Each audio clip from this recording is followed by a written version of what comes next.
Okay, so all that panelling's out the way now. Pulled the floor up, or matting anyway. The soundproofing underneath is a bit damp, but I'm hoping that's from when we washed it. There's the hole I've got in the corner, coming through, all in that hollow channel. And underneath the floor actually looks pretty good. It needs a vacuum, but I don't see anything scary. It's got this coating on it which seems to have protected it quite well. I think I'll pull the seat out next. That was easy. 4 bolts came out as you'd expect, nice and simple. This side of the floor is dry, same sort of dusty dog hair, whatever else. Previous owners or owner, somewhere along the line. I did find this, which is an old parking ticket. And this one, now I'm thinking that may be 03. Don't know. Anyway, I'll keep going. I think I might pull the interior out on the other side, leave that door on. Driver's seat's out. I had a bit of trouble with that bolt there. Obviously, it is a rust point. Other than that, came out a piece of cake. Let's see if I can't get the centre console plastics off and take this whole rear cover out and have a look at the floor. Another fairly painless operation. 3 screws holding that on.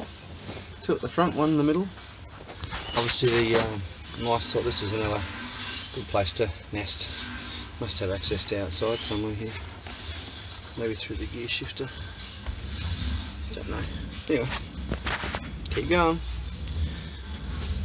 Let's pull up the floor and see what's hiding under this side.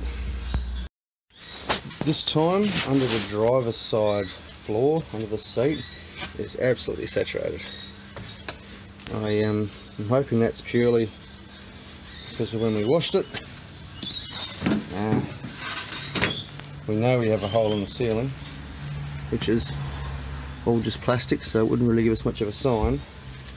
I'll pull this out, I'll vacuum all the rubbish up, and we'll have a better look at the floor. But that coating looks pretty good still, so I'm hoping it's been stored under cover for the majority of the last few years. We've resolved that issue or protected it from that, and it should dry out for me now. That's it. All the carpet's out now. The parts up there actually wrap around the steering column by the looks of it, and part of it's pinched under where the brake booster goes, where that was done last time somebody worked on it or whatever.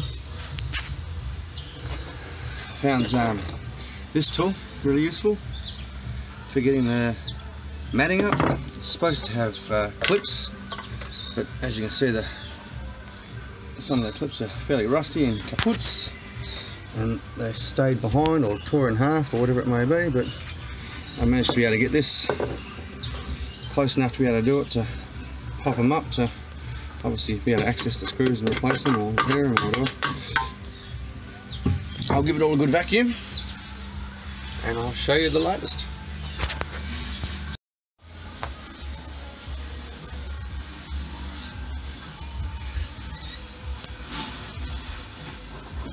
All in all, pretty good. I managed to get rid of most of the previous inhabitants' nest material from the fan.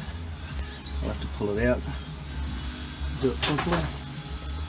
No other scary holes.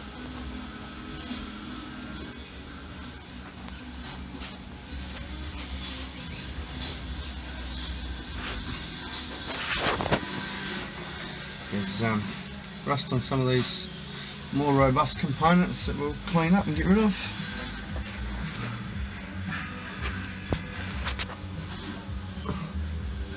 These are all the brake lines and stuff, can't see anything along there. So far, so good. Floor's still a bit damp there, but I don't think it's something that's been happening very often. At least not for a while. Stain there. Put the stain there. Still pretty good. Of course, if I can't find it, I can't fix it.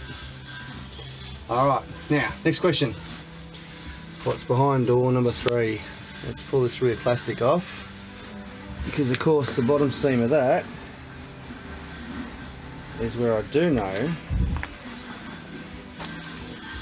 have rust along here. So let's see where and when.